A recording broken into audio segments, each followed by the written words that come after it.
আমার প্রত্যেকটা ছবি কোনোটাই আসলে কনভেনশনাল ওয়েতে বানানো কোনো ছবি না। আমি তো একজন চঞ্চল চৌধুরীর ভক্ত।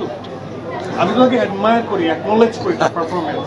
আমি খুব কনভেনশনাল ওয়েতে যেসব ছবিগুলো হয়, ট্রেন্ডি ইমেজে বা যেটা হয়, আমার একটা ফিলোসফি আছে। আমি চাই আমার যে কন্টেন্টগুলোর পোস্টারগুলো আলাদা হোক, তার মানে কি লুক আলাদা হোক, বা আন্ডারস্ট্যান্ডিং, আমার যে গল্পের আন্ডারস্ট্যান্ডিং, আমি সেটা চাই। আমার ওই কাজটা চাইতে হয়। আমার কথায় আছে যে চাওয়ার মতো চাইতে হয়, তাহলে আসে। আমি জানি যে চঞ্চল ভাই সে আসলে চায়, এই জন্য তার কাছে আসে, এবং সেভাবে আমরা কি পারফর্ম করছি কিনা, সেই ডিরেক্টরগুলো আমাদেরকে সেই পথ চলতে সাহায্য করছে কিনা। সো আমার মনে হয় যে চাইতে হয়। সো এই দমটা আসলে সামগ্রিকভাবে একজন ডিরেক্টর চাইছে এই গল্প, এবং সে হয়তো আমার প্রতি আমার একটা আস্থার জায়গা তৈরি হয়েছে। এই জন্য হয়তো সে চাইছে এটাতে আফরানিশন, এটাতে পূজাচেরি থাকে এবং এটাতে চঞ্চল চৌধুরী থাকে। অবভিয়াসলি এই চাওয়ার কারণে এটা হয়েছে, এবং আমরা সেই একই ফেসে একই পথে বিশ্বাস করি।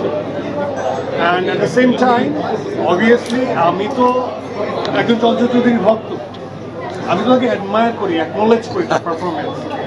সো এটা তো আমার জন্য একটা বড় ব্লেসিংস যে এটা আমরা একসাথে একই ছবিতে কাজ করছি, তাই না? সো আমার কাছে মনে হয় যে এগুলোর উত্তর কখনোই ভুল করেও কখনো মানে এটা খুশির সংবাদের থেকে অন্য কিছু না। এটা সবসময় সুখের, এবং আমার মনে হয় যে আমি কাজ করব, আমি একজন চলচ্চিত্রের কাছ থেকে অনেক কিছু শিখতে পারবো। যদিও আমাদের নাটকে খুব কম কাজ করা হয়েছে, একটা সিরিয়াল করা হয়েছে মিলন ভট্টের, মনে আছে আমরা ভাই চরিত্র করেছিলাম, এবং সেই সময় অনেক জ্বালাইতাম চন্দ্র। বাংলাদেশ সিনেমার যে মার্কেট সে বিষয়ে কথা বলেছে, সে তুফানের উদাহরণটা টেনে এনেছে। যেহেতু এটা একটা ভিন্ন ধারণার সিনেমা, সেক্ষেত্রে এটা দর্শকরা কীভাবে নিবে এবং এর মার্কেটটা কেমন আশা করছে? আগের থেকে আমরা কেউ ভবিষ্যৎ দ্রষ্টা না। দুই নম্বর হচ্ছে যে একটা ট্রেন্ডি কন্টেন্ট, একটা কনভেনশনাল ওয়েতে, যেটা এর আগে আসছে যে একটু ফাইটিং সিকোয়েন্স থাকবে বা একটা আইটেম সং থাকবে, এটা কোনো আমার প্রত্যেকটা ছবি কোনোটাই আসলে কনভেনশনাল ওয়েতে বানানো কোনো ছবি না। সো সেটাকে আমরা কমার্শিয়ালি, যে ছবিটা ব্যবসা সফল হয় তাকেই কমার্শিয়াল বলি।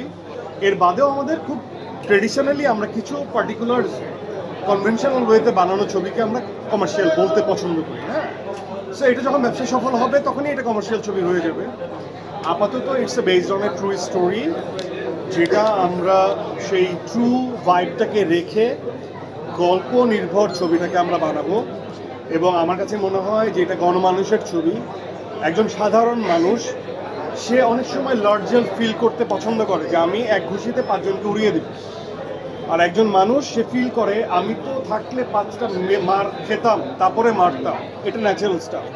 সো এটা দুই ধরনের মানুষই আছে, যারা ফ্যান্টাসাইজ করে আবার রিয়েল অ্যাপ্রোচ থেকে রিয়েল স্টোরি দেখতে পছন্দ করে। এটা ফ্যান্টাসি ইজ দেয়ার, বাট এটার অ্যাপ্রোচটা অনেক রিয়েলিস্টিক। সো আমরা এটাকে গল্প নির্ভর ছবি বলি, এবং হাইলি আমি রেকমেন্ড করবো যে এইটা আমার এই ছবিটা কমার্শিয়ালি বিউটিফুলি এক্সিকিউটেডও হবে, দ্যাটস ফর শিওর। সো আপনি দুটোই বলতে পারেন, mass with class, that's it.